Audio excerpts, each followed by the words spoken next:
Halo Sobat Jurnalis, selamat datang di Magastik Action. Kembali lagi dengan podcast episode 4 bersama saya, Cantika, yang akan memberikan informasi terkait pengalaman menjadi seorang guru.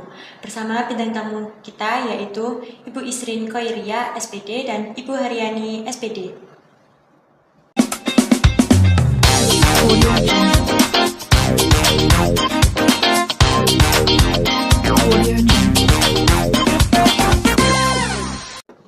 Selamat siang Ibu. Selamat siang. Bagaimana kabarnya hari ini? Alhamdulillah. Baik. Capek tapi baik. Baik. Lumayan capek sih. Gimana hari ini? Gimana harinya? Ya, alhamdulillah hari ini bisa terlewati dengan baik atas izin Allah. Setelah beberapa hari mendapat gempuran ujian. Ya. Kalau Sensei Kalau saya hari ini alhamdulillah sehat, baik. Meskipun cuaca ya kayak gini, ini juga suara masih serak-serak. Ya, tapi cuma ya lumayan capek juga. Kalau minggu lalu mungkin enak ya Bu Isrin ya. Ada tanggal merahnya berapa itu? Ya, Kalau ya, minggu ini betul. udah ada tanggal merahnya, jadi Tapi membayangkan itu capek banget. Tapi aku tanggal merah 4 hari Kak ngerasa. Oh iya, karena ada sesuatu, Iya. ada something. Tapi gak apa-apa, alhamdulillah yang penting sehat. Sudah terlewati dengan baik juga. Yang Oke. penting sehat. Tetap semangat, pasti. Ya, pasti. Jadi saya akan menanyakan beberapa pertanyaan untuk Ibu. Oke. Untuk yang pertama, berapa tahun sih Ibu mengajar di sekolah ini? Jadi guru apa di sekolah ini ya? Jadi guru. Oh, kalau saya jadi guru itu mulai 2006. Kalau sekarang 2023 berarti 2024 berarti berapa Bu Isrin? Ya berarti 2006. hampir 18 tahun. 18 tahun. Itu kalau jadi guru. Tapi kalau di SMA Bayangkari mulainya 2010 sampai 2024 berarti 14 tahun. Ya. Kalau saya 15 tahun kurang lebih. Mulai tahun 2009 karena memang setelah saya lulus dari apa itu namanya perguruan Universitas. tinggi itu 1 bulan setelah itu alhamdulillah langsung di sini. Ini Udah kebetulan sampai sekarang. Kebetulan saya sama Bu Isrin itu umurnya paling selisih berapa tahun, makanya Selisih untuk 3 pengabdian tahunan. menjadi Iya. guru pun selisihnya juga 3 Iya. tahun. Kebetulan Bu Isrin juga setelah lulus langsung ngajar di sini. Saya lulus juga Nggak di sebenarnya sini, ada sih, ya. nggak di sini, cuma ada Beberapa. beberapa pengalaman sebelum jadi guru di sini. Itu Ya. aja. Apa yang menjadi motivasi Ibu sebagai seorang guru agar bisa menjadi guru? Kayak motivasi sebagai guru. Oh, motivasi untuk menjadi seorang guru gitu Iya. kan? Motivasi sebelum kita jadi guru. Iya. Latar belakang Latar mungkin. belakang ya. Ya. Kalau saya sih sebenarnya dari awal jujur. Kalau saya sebenarnya dari awal itu dulu tidak ada cita-cita sebenarnya jadi guru itu tidak ada. Bahkan waktu SMA seumuran kalian itu saya cita-citanya mungkin sama juga dengan kalian sekarang. Cita-cita itu ganti-ganti. Ya.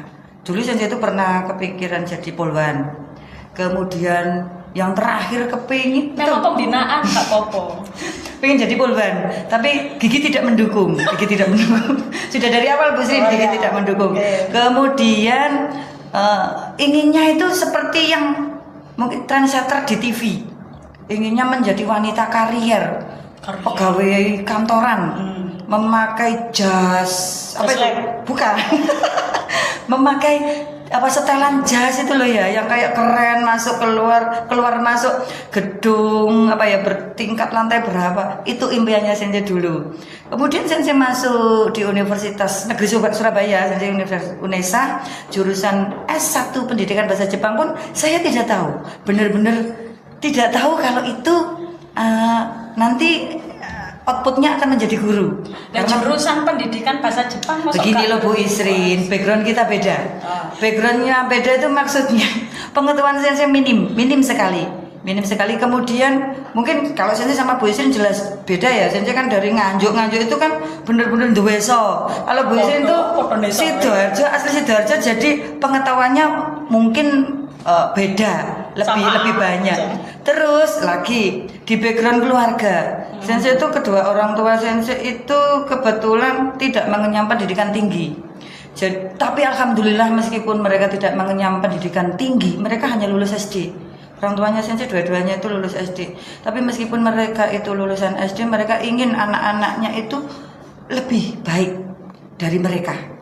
Di bidang pekerjaan, di apapun itu inginnya melebihi, jangan sampai seperti orang tuanya.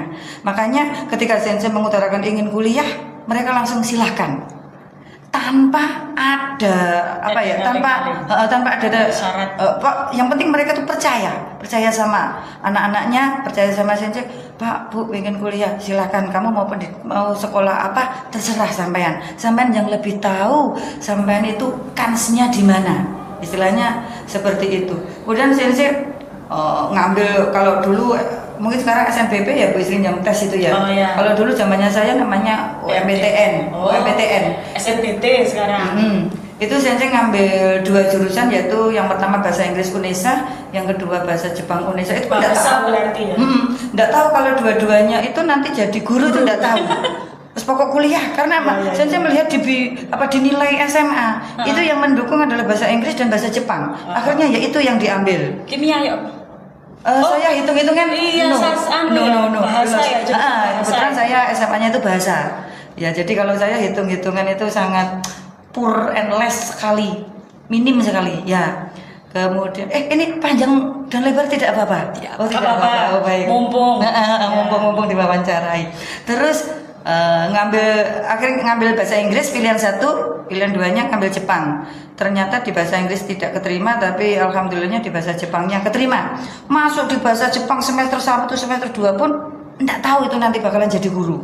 Karena waktu di kuliah itu, di bangku kuliah sama dosennya saja dikasih tahu nanti lapangan pekerjaannya itu banyak, nggak hanya guru, tapi bisa ke perusahaan. Nah, waktu itu Sensei pokok ke perusahaan karena masih berhubungan sama yang dilihat waktu SMA di TV-TV kalau di perusahaan itu koyo ya opo ya penampilannya keren banget gitu loh. Ya, terus pas lulus pun Sensei tidak langsung lamar jadi guru. Tapi di perusahaan dulu kebetulan cuma 6 bulan. Waktu itu di travel and tourism. Ya kebetulan waktu itu khusus menangani ekspatriat Jepang, dari orang-orang yang Jepang yang tinggal di Indonesia.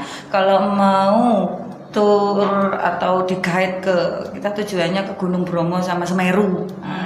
Khusus di situ. Khusus orang Jepang yang tinggal di Indonesia dan ingin ke Gunung Bromo dan Semeru. Itu yang betul-betul waktu itu kita kita fokuskan di perusahaan yang tempat Sensei kerja itu. Kemudian selama 6 bulan. Kenapa berhenti di situ? Kenapa berhenti dari tour dan guide itu? Karena Sensei berpikir seperti ini, perempuan waktu itu kebetulan ternyata di kantor itu tidak sesuai yang Sensei bayangkan dulu. Di kantor itu ternyata jam kerjanya Bu Isrin itu mulai jam 8 sampai jam 8 malam. Jam 8 pagi, mulainya jam 8 pagi sampai jam 4 sebenarnya jam kerja. Cuma kalau ada lembur, itu kan pasti lebih malam juga pulangnya. Belum kalau tour itu kan pasti di weekend, di hari Sabtu dan Minggu. Jadi Senin sampai Jumat itu kerja di kantor, kemudian Sabtu Minggu ada kerjaan ke mana itu Bromo atau Semeru. Itu akhirnya Sensei berpikir capek. Sebagai seorang perempuan kayaknya pekerjaan ini kurang cocok. Apalagi nanti Sensei kan masih berpikir ke masa depan ya. Nanti kalau sudah punya anak, punya keluarga bagaimana? Itu di hari aktif saja waktunya seperti ini, weekend tidak bisa. Akhirnya meskipun Sensei senang di situ, sebenarnya senang. Karena sesuai dengan bidangnya, sesuai dengan bahasa Jepangnya. Cuma Sensei mikir ke depannya. Akhirnya dengan berat hati juga ambil resiko terbesar juga cut di bulan saya lupa juga di 2005 pokoknya. Cut saya lulus 2004 Bu Sri. 2004 lulus 2004. Aku masuk 2004. Oh, jadi masih berarti kita beda 4 tahun.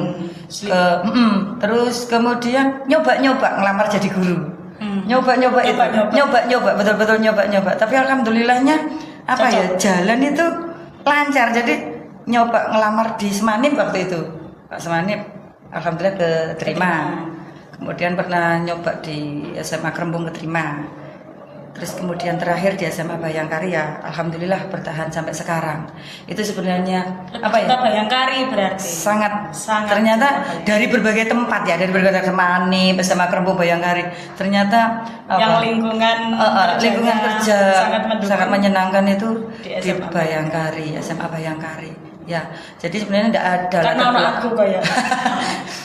Jadi tidak ada sebenarnya apa ya latar belakang khusus cita-cita ingin jadi guru, tidak ada.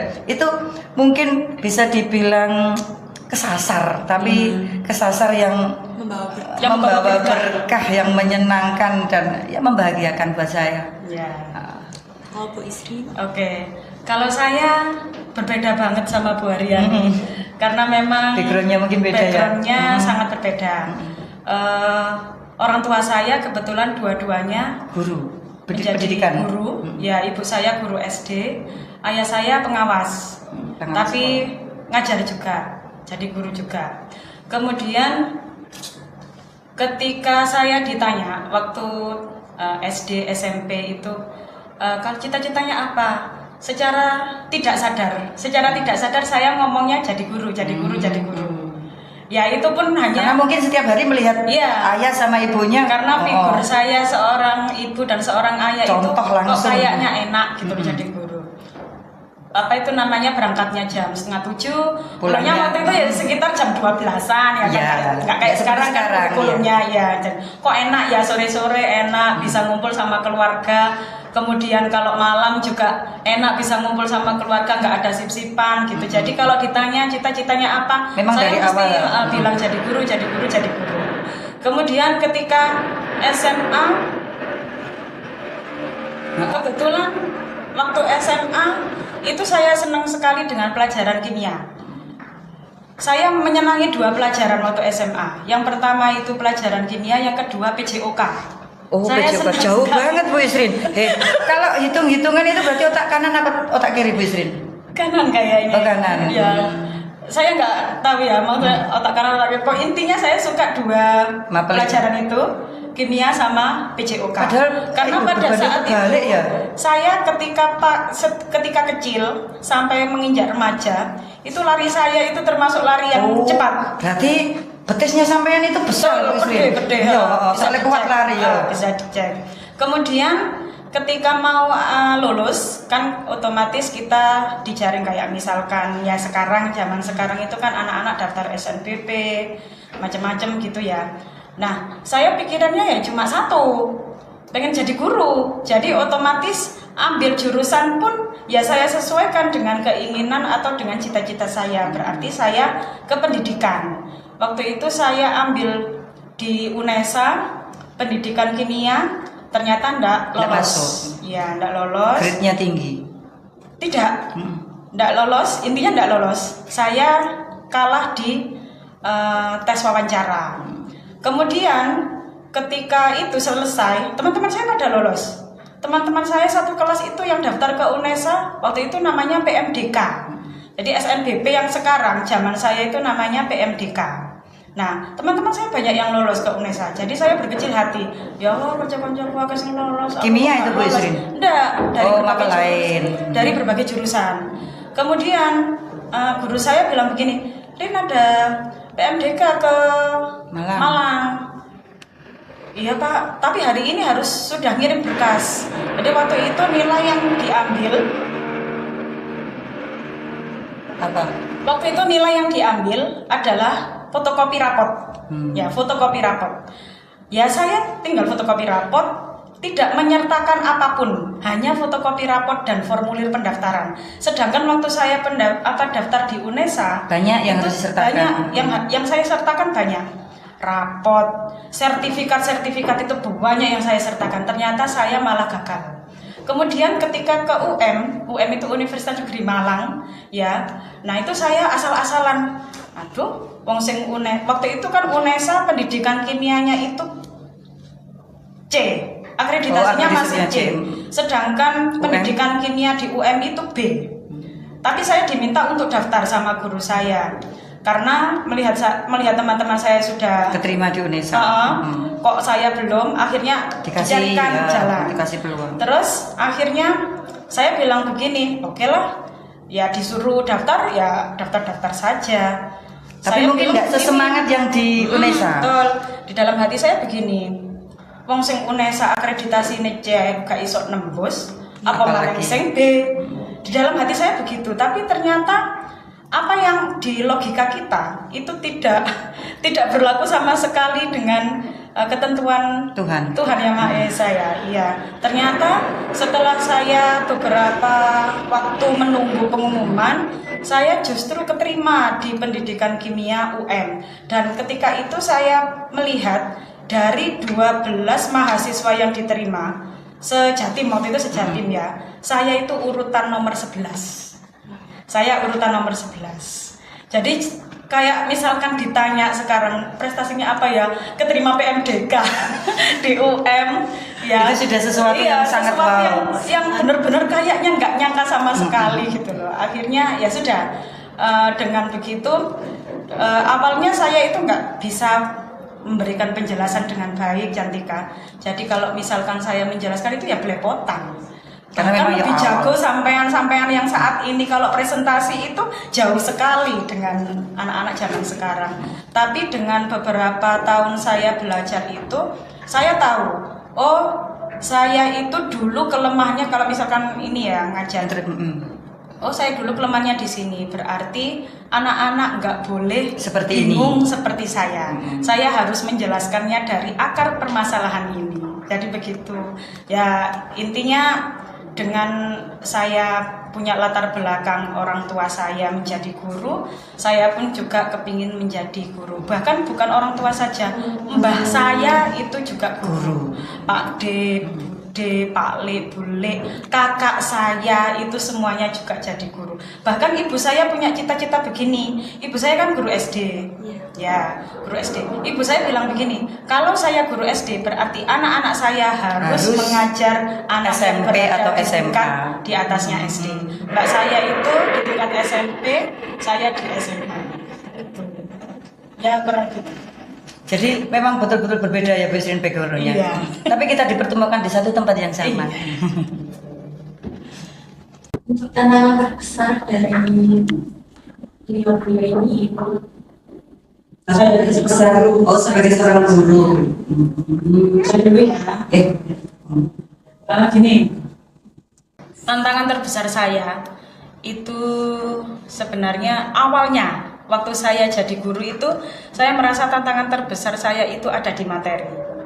Tapi ternyata setelah saya terjun beberapa 1 tahun 2 tahun, oh ternyata materi itu mudah kok. Apalagi anak-anak itu dasarnya belum. Jadi tantangannya itu justru ke sikap siswa, ke sikap siswa. Saya pernah menjadi guru lintas mata pelajaran di sekolah ini. Kebetulan waktu itu di awal kurikulum 2013, pelajaran matematika itu kan jamnya banyak, sampai kurang guru. Akhirnya saya diminta untuk membantu guru matematika mengajar matematika. Jadi waktu itu saya ngajar matematika itu salah satunya, mohon maaf ya, ini bukan berarti membanding-bandingkan antara jurusan satu dengan jurusan yang lain. Waktu itu saya diminta untuk mengajar di kelas IPS, kelas 10 IPS. Ya, itu memang materi itu sangat mudah sekali sebenarnya, sangat sederhana. Tetapi bagaimana cara kita mengolah siswa sehingga menjadi tertarik dengan pelajaran kita. Misalkan kadang-kadang anak-anak kan sukanya begini. Kalau saya jadi siswa dulu, itu kan begini. Aku nek misalnya seneng gurune ya seneng pelajaran nih, gitu kan ya. Nah, itu adalah rumus yang saya pegang. Jadi bagaimana anak-anak itu menyukai saya dulu. Kalau mereka sudah suka dengan saya bisa menggiring mereka ke mata pelajaran yang mereka tidak suka. Jadi pada saat itu tantangannya terbesarnya ya tentang sikap siswa, bagaimana mengolah siswa agar walaupun tidak minat dengan pelajaran yang kita ajarkan, setidaknya itu mereka mau mendengarkan dan memperhatikan. Tantangan itu masih ada Bu Irin sampai sekarang? Sampai sekarang ya masih, tetapi kayaknya saya ketemu dengan anak-anak hebat di tahun ini Bu Har, 2 tahun ini ya. Jadi tantangan itu kayaknya sudah mulai pudar ya. Apalagi di kurikulum Merdeka ini kan nggak ada penjurusan ya. Ternyata dampaknya juga cukup besar ke siswa dalam memperhatikan pelajaran kita, itu ternyata dampaknya juga cukup besar. Oke, kalau saya tantangan sebenarnya dibilang besar ya besar, tapi memang yang terbesar itu ya pertama kali saat menjadi guru, yaitu mungkin di mental saya yakin ini dialami oleh semua guru atau calon guru, Ya, guru betul. baru atau calon guru itu pasti di mental. Betul. Karena apa? Menghadapi orang itu berbeda dengan menghadapi barang atau benda mati. Ya, menghadapi orang itu kita harus bisa menjadi apa ya istilahnya trendsetter, jadi pusat perhatian dari sekian banyak siswa. 37 bahkan dulu pernah ya Bu Isin di sini 54. Saya pernah menjadi wali kelas yang satu kelasnya jumlahnya 50 lebih. 54 siswa. Bagaimana tantangan kita itu, bagaimana caranya biar kita itu bisa menjadi pusat perhatian dari sekian banyak mata, pasang mata memandang. Nah, itu tiap tahun pasti beda kan, bahkan dalam 1 tahun pun beda. Karena apa? Setiap kelas itu pasti juga berbeda juga karakter siswanya. Ya, itu tantangan saat dulu awal pertama menjadi guru di mental. Kemudian lama terbiasa dan yang kita hadapi sebenarnya dari tahun ke tahun itu juga nggak jauh beda dengan tahun sebelumnya. Pasti ada karakter siswa seperti A, B, C, itu macam-macamnya pasti ada. Dan kalau sudah lama menjadi guru, Bapak Ibu guru yang senior itu saya yakin sudah punya rumusnya, sudah tahu bagaimana caranya menghadapi kelas yang seperti ini, anak seperti ini, itu Bapak Ibu guru itu sudah tahu. Ya, jadi tantangan terbesar itu sebenarnya di saat pertama menjadi guru. Kalau sudah lama-lama tambah tahun itu insya Allah tetap bisa kita hadapi dan kita atasi. Oh iya, tadi Bu Isrin bilang sudah pernah menjadi guru lintas lintas jurusan. pelajaran. Itu kita sebagai guru itu sebenarnya harus siap. Harus siap, misalkan tidak mengajar sesuai dengan bidang kita. Bu Isrin pernah ngajar matematika, saya pernah ngajar PKN. Beda jauh dengan bahasa ya. PKN pernah, terus bahasa Jawa juga pernah. Tapi setiap guru pasti, saya yakin pasti punya formula meskipun tidak mengajar sesuai bidangnya, itu pasti sudah punya formula. Saya harus seperti ini itu, sehingga bisa membuat kelas itu menjadi berjalan dengan lebih efektif, lebih menyenangkan. Itu intinya ya, tetap harus belajar. Ada tantangan belajar. Menjadi guru lintas pelajaran itu juga tantangan tersendiri ya Bu Isin ya. Karena memang harus belajar. Ngajar PKN itu saya kalau di rumah, buku itu saya bawa pulang, dipelajari. Ya, sama kayak bahasa Jawa, pokoknya yang tidak sesuai bidang, saya yakin Bapak Ibu guru yang yang ngajar tidak sesuai bidangnya itu berarti usahanya itu benar-benar effortnya itu pasti besar. Karena itu sebuah tantangan. Untuk momen yang paling berkesan di Ibu Isrin dan Bu Haryani itu apa saja? Momen ketika menjadi guru selama di SMA ini. Momen yang apa? Yang paling berkesan. Oh, yang paling berkesan. Menjadi guru. Saya dulu. Momen yang paling berkesan. Saya tidak bisa merumuskan satu ya. Mungkin beberapa. Yang paling berkesan pertama itu saya nggak expect. Ternyata seneng banget kalau misalkan ketika momen hari raya gitu ya, ternyata ada siswa kita itu yang datang ke rumah kita tanpa membawa apa-apa.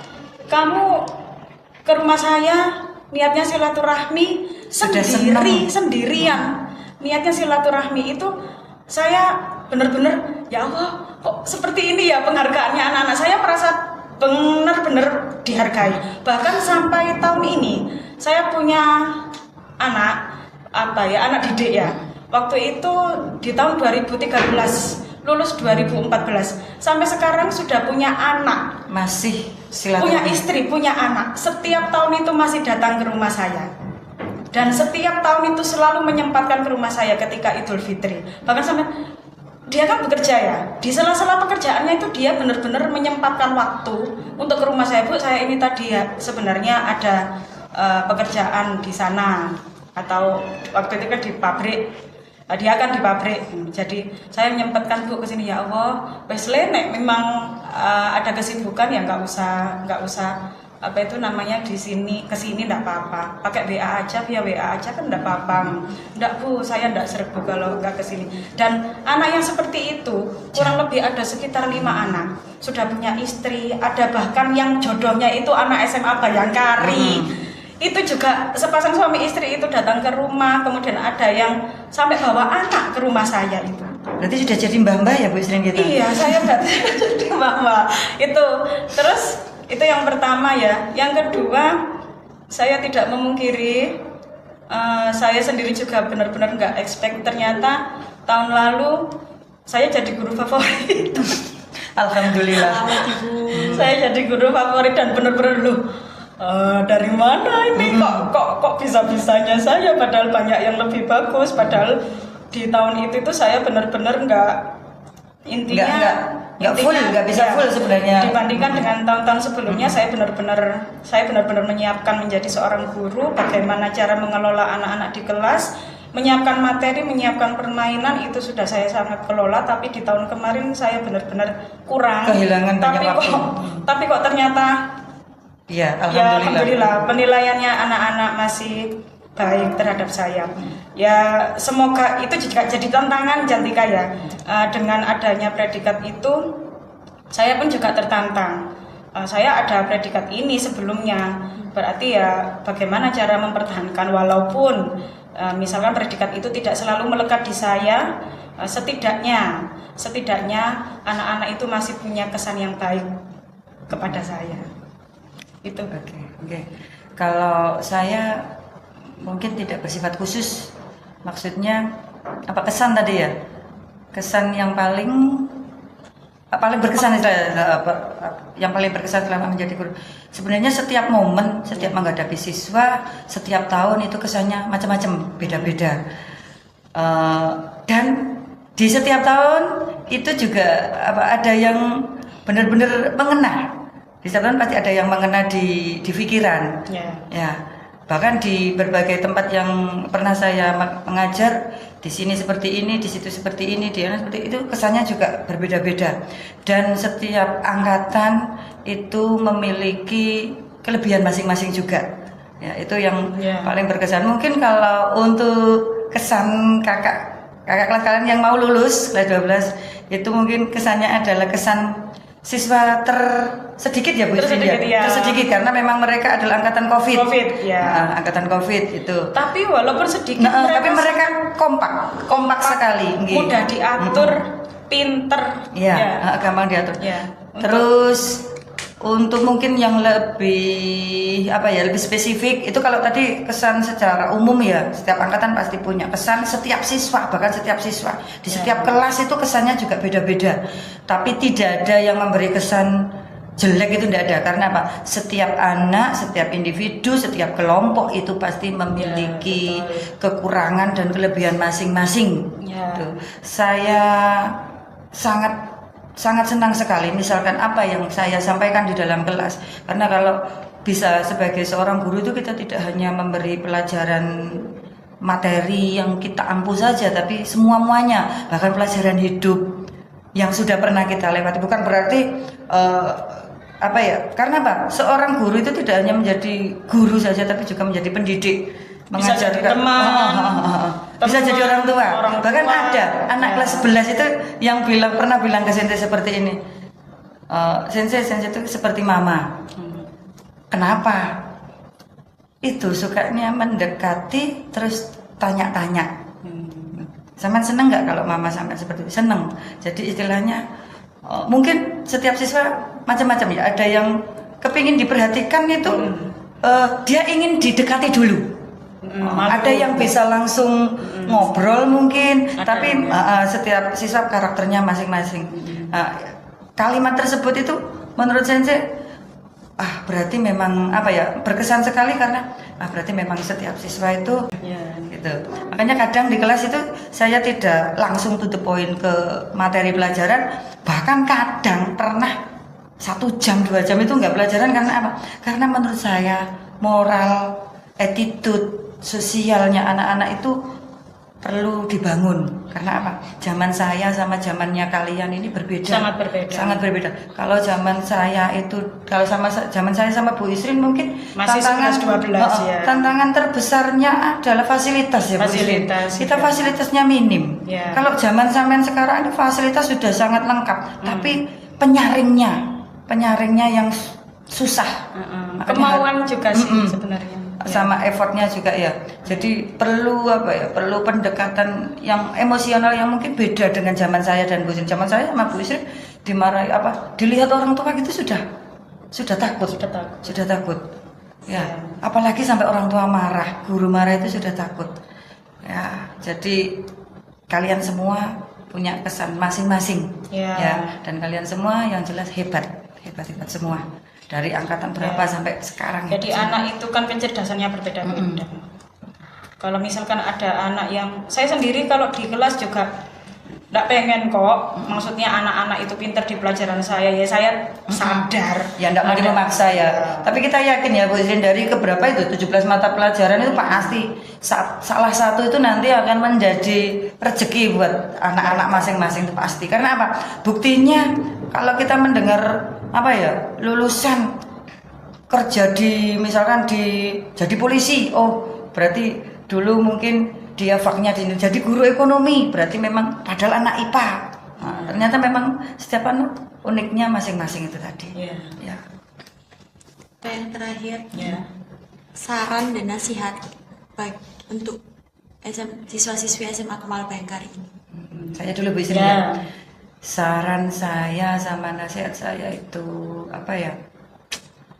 mungkin ya pengalaman saya dulu itu bisa dijadikan sebagai contoh nyata bahwa dari background orang tua yang mungkin nggak bisa mendukung cita-cita kalian, itu kalian bisa membuktikan bahwa sampean itu loh bisa membanggakan orang tua.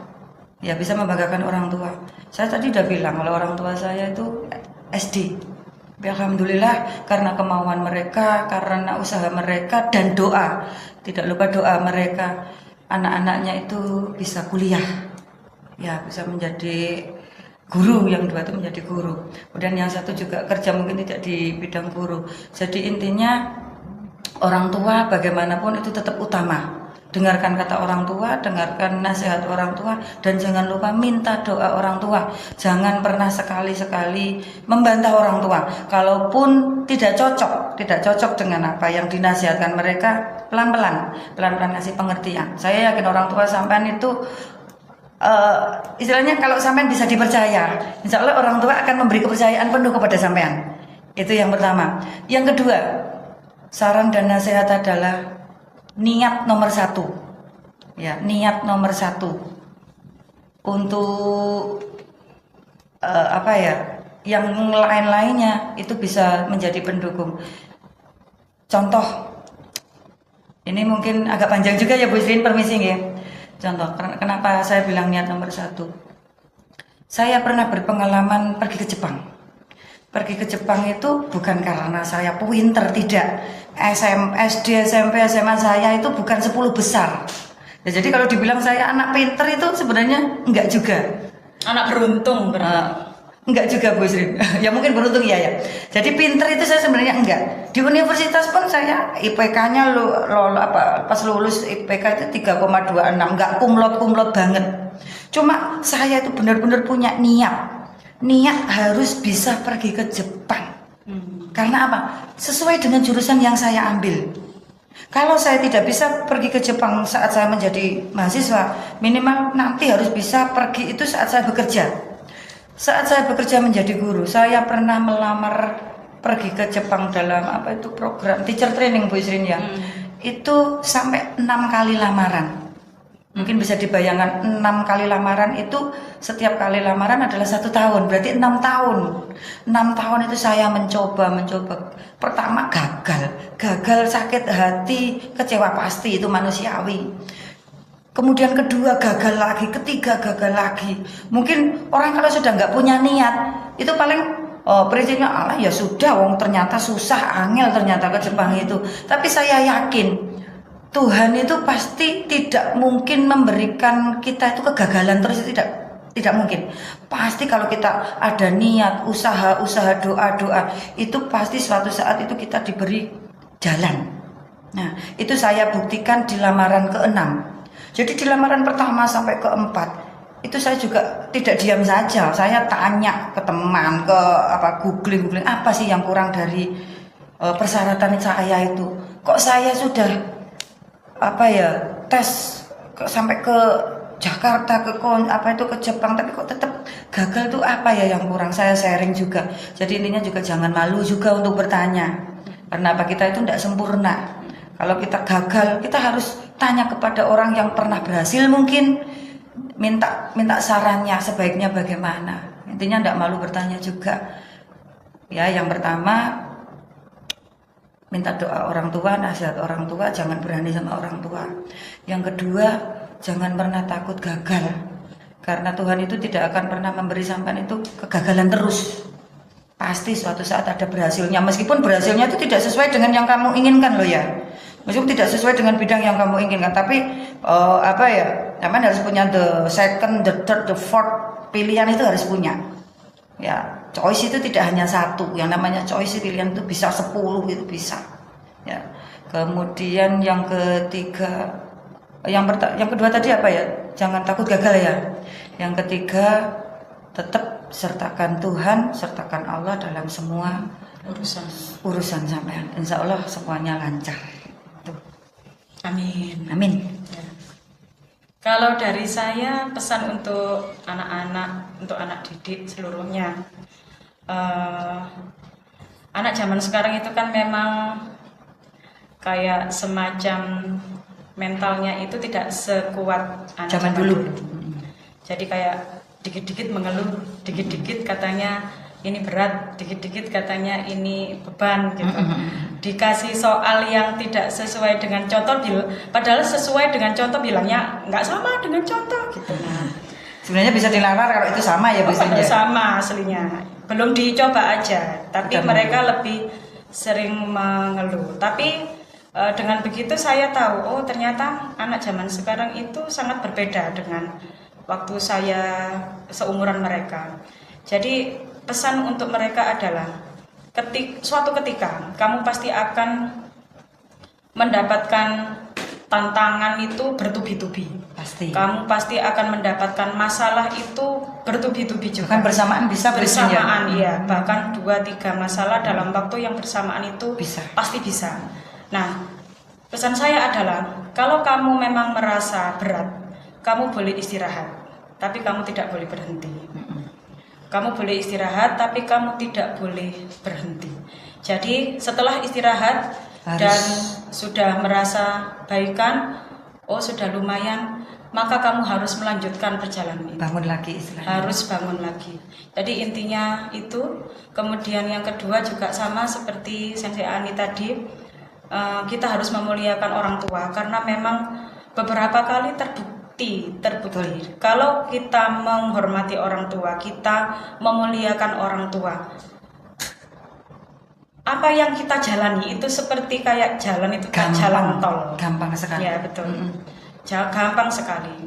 Kemudian yang ketiga ya pasti ridha Allah itu tidak akan mungkin ada kalau tanpa ridhonya orang tua. Jadi apapun urusannya sertakan Allah dan selalu menghormati atau memuliakan orang tua. Ya, tambahan sedikit mungkin Bu Isrin ya. Guru itu kan juga merupakan orang tua anak-anak di sekolah. Ya. Istilahnya nggak mungkin menggantikan orang tua juga nggak mungkin ya Bu Isrin ya. Cuma kami Bapak Ibu guru di sekolah itu dipercaya oleh Bapak Ibu kalian di rumah itu untuk mendidik kalian di sekolah. Ya, jadi kalau kalian harus Memang dalam agama juga harus menghormati orang tua.